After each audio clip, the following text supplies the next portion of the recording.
Go. Hello, my name is Nicholas Perales, and today I'll be talking to you about long distance running. This is my demonstration speech, and I hope you learn how to run long distances correctly.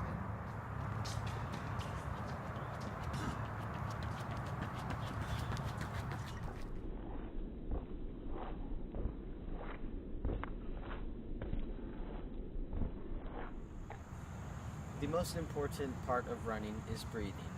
During breathing, it's good to just to think of a song that you like and just breathe to the rhythm. And take Believer from Imagine Dragons, for example. Just go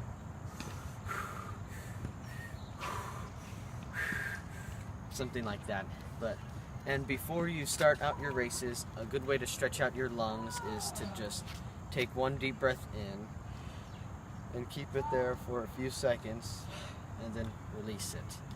That could stretch out your lungs and your side will not hurt during your race.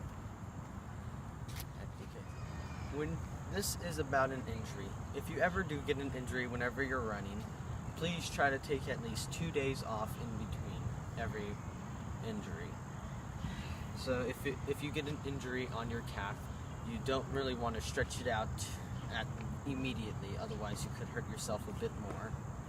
Stretching cold muscles is bad for you, so whenever you get an injury, just please be sure you take about 2 days off. And every week you should get at least 1 day off.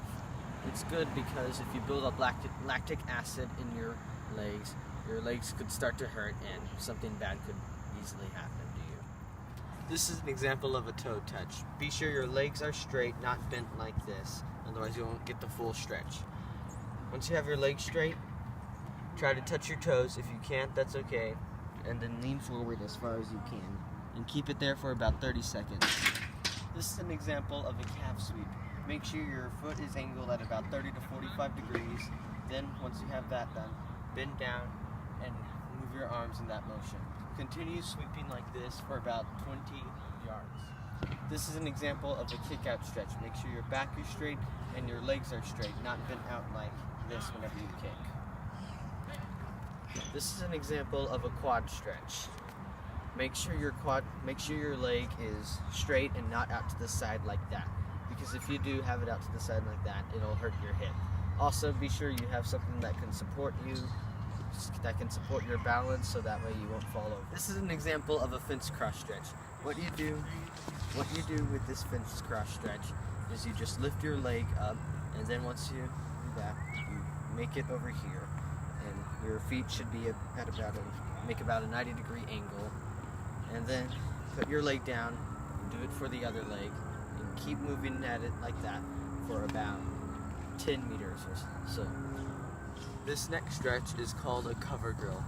What you do is you just sit down on the floor, put your legs out, and then you lift one leg up, put it over the other like this, then get the opposite arm from your leg, put it over the other one as such, and then make sure you keep your back straight and your left and whichever hand you aren't using to support your leg or to keep your leg stretched. Use it to support you so you won't fall, and then keep it like this for about 10 to 20 seconds. After that, you switch the other legs and then do the same thing. This hurts. Okay. This next stretch is called a double 7, and it's what it sounds like. You're gonna make 2 7s.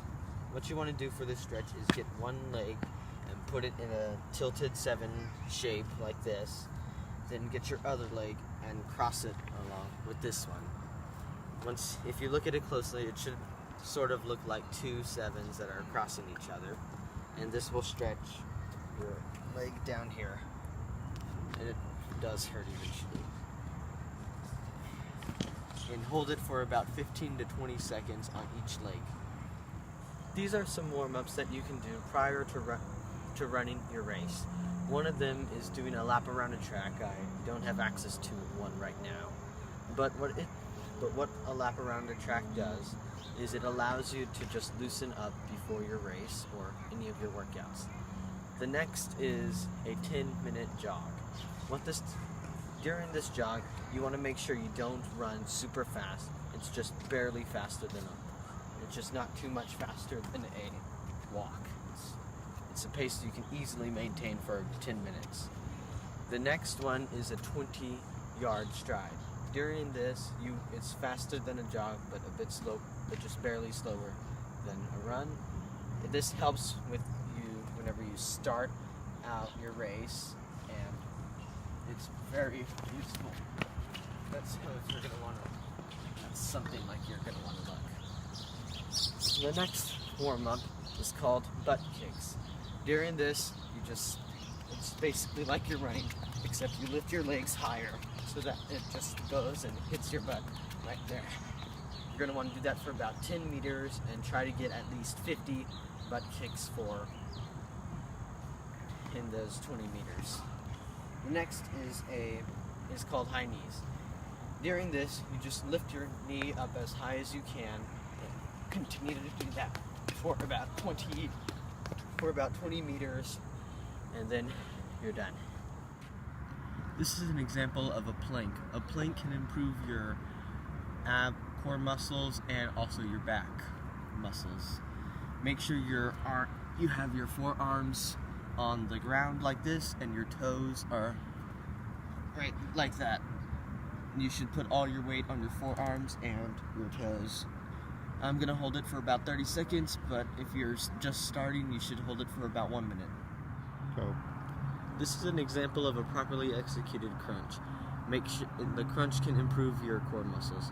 Make sure your legs are lifted up like this and crossed, and make sure your head and shoulders come off the ground, and that's a full crunch. 1, 2.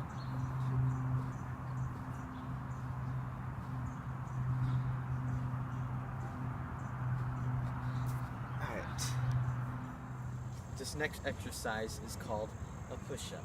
During this push-up, you want to make sure that your legs and back are completely straight. The further apart you have your hands, the easier it'll make the push-up. But if you have your hands closer to each other, it'll make the push-up much more difficult. During the push-up, you want to make sure that your stomach does not touch the ground, but it's about 1 inch away. If you do touch the ground, you did not do the push-up correctly, then you should probably start over. You should do about 25 reps 2 times for the push-ups.